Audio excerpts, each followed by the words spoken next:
Qu'est-ce qui s'est passé aujourd'hui? Là, on tient quelque chose enfin. Même si on est tous d'accord pour dire que Bilbao a été nul à chier aujourd'hui, y a pas de souci. Ce qui m'importe moi avec ce Real Madrid là, c'est qu'on a vu du beau jeu, on a vu du positif. On a enfin vu du beau jeu en prenant 3 points. Ça date de quand on n'a pas vu ça? Aujourd'hui, dans la composition, malheureusement pour Arda Güler, il saute au poste de 10 pour Jude Bellingham. Et c'est là on voit à quel point le Real Madrid c'est un club qui fait mal à la tête. Regardez le match que Bellingham a sorti aujourd'hui. On passe à noter à dire qu'Arda Güler était meilleur que lui en 10. Maintenant que Xabi Alonso a choisi un seul joueur entre les deux, regardez le résultat. Bellingham était beaucoup plus libre sur le terrain et le résultat était juste impeccable. Malheureusement pour Arda Güler, il risque de chauffer le bas encore une fois, mais c'est pour le bien de l'équipe. Kamavinga aujourd'hui encore une fois masterclass, le gars il est buteur. Le gars il marque un superbe but de la tête sur une magnifique action du Real Madrid. Kylian Mbappé est passeur décisif de la tête. Après un magnifique centre d'ailleurs de Trent Alexander-Arnold que j'ai trouvé très intéressant aujourd'hui. C'est également lui qui fait la magnifique transversale sur le premier but de Kylian Mbappé. Grâce au magnifique contrôle de Mobutu, le joueur de Bilbao est éliminé, il part vers l'avant. Et t'as un deuxième joueur sur son passage qui vient encore l'empêcher d'avancer. Il le termine. Il arrive devant la surface, il y a encore un défenseur devant lui qui veut l'empêcher d'avancer. Il le termine lui aussi en partant juste à droite. Et il enchaîne avec une allumette comme à ses habitudes. But.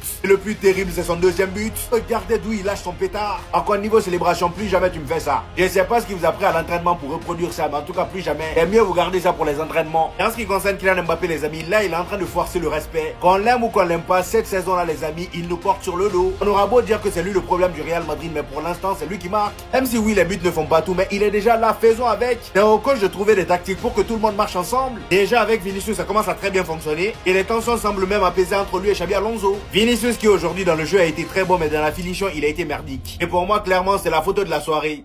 C'est ça? C'est ça? C'est ça le problème du Real Madrid? C'est ça? Les amis, on s'assoit, on se le dit. C'est stratosphérique ce qu'il est en train de réaliser sur ce début de saison. Stratosphérique. On est à 29 buts et 6 passes décisives depuis le début de la saison, toutes compétitions confondues. C'est des excellentes stats pour un joueur sur une saison entière. Lui, il fait ça alors qu'on n'est même pas à la moitié de la saison. Rendez-vous compte. On l'a critiqué avant quand il fallait le critiquer. Quand il y avait peut-être des prises de grosses têtes, etc. Aujourd'hui, c'est le football, Kylian. C'est le football qui parle. Et ce qu'il fait sur un terrain, c'est extraordinaire. Il est pas juste à la finition. Il est hyper mobile sur le terrain. Il bouge, on le voit à gauche, on le voit revenir au poste de numéro 10. Il fait des passes, il décroche, il combine. Comme sur le but de Kamavinga où il est au départ de l'action. Et il donne aussi cette passe décisive. Ce but qu'il a marqué. Le but, il part de 35 mètres. Il en dribble un. Après il passe, il en contourne deux. Et la finition, elle est parfaite. Et le troisième but, il est extraordinaire. Cette frappe puissante, premier poteau. C'est extraordinaire ce que réalise Kylian Mbappé sur ce début de saison. C'est peut-être même le meilleur joueur sur ce début de saison. Avec Kane et Haaland et Vitinha en ballottage, je suis d'accord. Mais très clairement, il est à un niveau stratosphérique. Et aujourd'hui, je veux arrêter d'entendre les gens me dire qu'il est le problème du Real Madrid. Parce que lui, il se comporte bien. Parce que lui, il fait ce qu'il faut. Il fait beaucoup plus même que la saison dernière au Real Madrid. C'est extraordinaire. Thibaut Courtois, Thibaut Courtois, Thibaut Courtois. Ah, Thibaut Courtois. Ah, Thibaut Courtois, Thibaut Courtois. Portier, mur, défense, infranchissable, impassable. Vous ne passerez pas. Je le dis, je vais continuer à le répéter. Mais il est déjà, alors qu'il joue encore, dans le débat des GOAT à ce poste. Est-ce que vous avez vu l'arrêt neueresque qu'il a fait ce soir contre Bilbao? Est-ce que vous l'avez vu? Le nombre de fois, depuis qu'il est au Real, où le club du Real lui doit une victoire, un match nul, ça ne se compte même plus tellement il y en a. À tel point qu'on les a déjà tous oubliés parce que c'est impossible de tous les calculer. Ce mec-là a un niveau stratosphérique. Il sera à coup sûr dans le débat des GOAT. Et pour moi, il l'est déjà. Il est même pour moi déjà, à l'heure actuelle, le plus grand gardien de l'histoire du Real. Parce que les gens ne regardent que les trophées, les Ligues des Champions gagnées, etc. Mais nous, on regarde tous les matchs. La saison dernière, quand le Real va très mal, le seul qui est peut-être le meilleur même de l'équipe, c'est Courtois. On va plébisciter Mbappé parce qu'il met 40 buts. Mais le meilleur la saison dernière, c'est Courtois. Les arrêts qu'il fait, ils sont stratosphériques sur ce début de saison alors que l'équipe est en rodage, se reconstruit avec Xabi Alonso. Les arrêts décisifs qu'il te sort, c'est incroyable. Pour moi, c'est déjà le meilleur gardien de l'histoire du Real. Le débat est terminé. En fait, c'est un malade. Il peut pas y avoir de débat avec lui. On parle de ses buts de fou, s'il vous plaît. On est incontestablement sur le meilleur match depuis son arrivée au Real Madrid.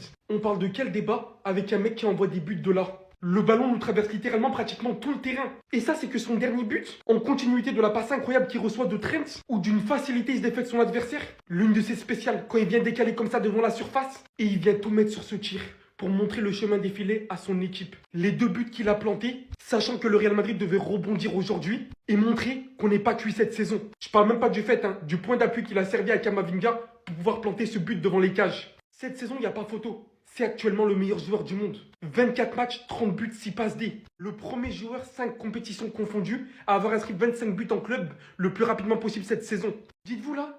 Mais en fait, c'est choquant. Avec 61 buts cette année, Kylian Mbappé égale le nombre de buts de Ronaldo Prime en 2012. Il lui reste que quelques buts pour égaler CR7 de 2014 et de 2013-69. Les gars, comment on peut le critiquer? Comment on peut le critiquer en fait?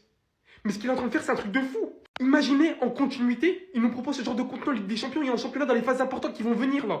Le ballon d'or sera lui. Le ballon d'or sera lui. Là, c'est le meilleur joueur du monde. Quand j'ai vu Mbappé faire ça, Vinicius faire de même derrière, c'est là que j'ai compris que le Real Madrid rejoue au football. Quand j'ai vu Mbappé retrouver son air arrogant avec ses doigts, Vinicius faire de même quand il y avait 3-0, passant probablement par la plus grande performance de Kylian Mbappé depuis qu'il arrive au Real Madrid. Mais j'ai déjà fait ma vidéo sur lui, je vous conseille d'aller la voir. Malheureusement sorti sur blessure en attendant des nouvelles, m'a alimenté en premier lieu par un incroyable travail de Trent Alexander-Arnold qui, de son camp après avoir dépassé Nico Williams, envoie cette transversale à Kylian Mbappé qui va terminer ça de la plus belle des manières, alors qu'on cherchait depuis enfin à avoir de l'efficacité sur les longs ballons comme ça depuis Toni Kroos. La complémentarité entre Tchouaméni et Camavinga au milieu de terrain, qui lui aussi, sorti sur blessure d'ailleurs, attendant des nouvelles, provoquant un retour plutôt réussi au final dans ce 11, bénéficiant d'une excellente opportunité sur cette remise de Kylian Mbappé devant les cages, qui lui permettra de la reprendre ainsi de scorer. Je pense que vous avez d'ailleurs vu, mais ont eu carrément le temps ensemble de répéter cette célébration qu'ils avaient exercée lors de l'entraînement la veille, la sortie de Vinicius, qui prend Xabi Alonso dans ses bras, alors que depuis le début de saison, ça allait pas entre les deux. Vinicius, Bellingham, Mbappé, qui on dirait commencent à s'entendre bien sur le terrain. On l'avait aperçu hier comme ça, tellement pensif. Composition numéro je ne sais combien, dispositif numéro je ne sais combien. Mais aujourd'hui, le jeu du Real Madrid ressemble réellement à ce qu'on a vu en Coupe du Monde des clubs. Et les gars, c'est super bon signe. Ne vous enflammez pas trop, on attend de voir ce que ça va donner la semaine prochaine face à City. Mais franchement les gars, c'est leur deuxième meilleur match de la saison. Après le Classico, le match contre Bilbao et surtout leur première mi-temps, il n'y a rien à dire sur le niveau qui a été affiché. 3-0 avec un doublé d'Mbappé et un but de Camavinga. Mbappé qui ce soir est buteur et passeur, il a simplement été diabolique, un cauchemar pour Bilbao. Unai Simon est de moins en moins rassurant et je trouve que c'était même pire contre le Barça. Quand tu sais que c'est le gardien titulaire de l'Espagne, ça fait peur quand même. Enfin bref, ce soir sur Madrid, il n'y a rien à dire, ils ont mis que des beaux buts. Surtout celui sur cette superbe passe en début de match d'Alexander Arnold et Mbappé qui fait tout le boulot tout seul. C'est dommage pour Arnold qui faisait un très bon match, il sort blessé et on espère que c'est rien de grave. Camavinga qui est le deuxième buteur ce soir sur une superbe action collective, lui aussi sort blessé et on espère aussi que c'est rien de grave. Et Mbappé qui après avoir provoqué un joueur de Bilbao, comme un antagoniste vient inscrire ce banger. Et Vinicius quand il est à l'extérieur les gars, vous le connaissez tous. Il a répondu aux supporters qui le sifflaient. Non franchement il n'y a rien à dire sur ce match, mais on est toujours premier. Et la première place, on va pas la lâcher comme ça. Cette Liga s'annonce très très intéressante. Est-ce que les deux équipes se sont réveillées? On verra ça par la suite. Sinon vous les gars, vous en pensez quoi? Ramenez-vous sur Snap, on s'ennuie. Attendez. J'ai allumé ma télé en espérant une hate watch. Et finalement, je suis tombé devant un Real Madrid qui a éteint Bilbao. Supplément, ils ont proposé du bon football. Et supplément, ils reviennent à un point. En plus de ça, le match, il était à San Mamés.